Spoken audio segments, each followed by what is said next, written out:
nakarating na din tayo dito sa Air Summit Domain ng Tayabas, Quezon. Ayun yung airplane. Saan ka nakakita ng airplane na nasa gitna ng gubat? Dito mo lang yan makikita sa Air Summit ng Tayabas, Quezon. Bale, ito siya.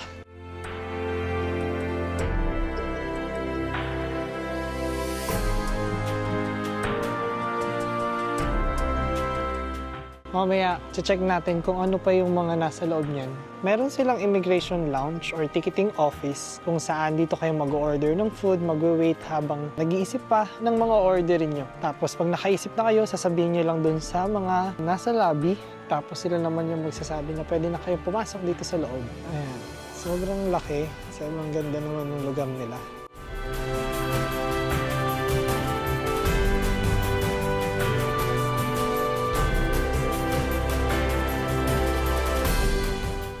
Ito yung pinakaloob niya. Tara, pasok kayo. Ayan. Ang dining area siya.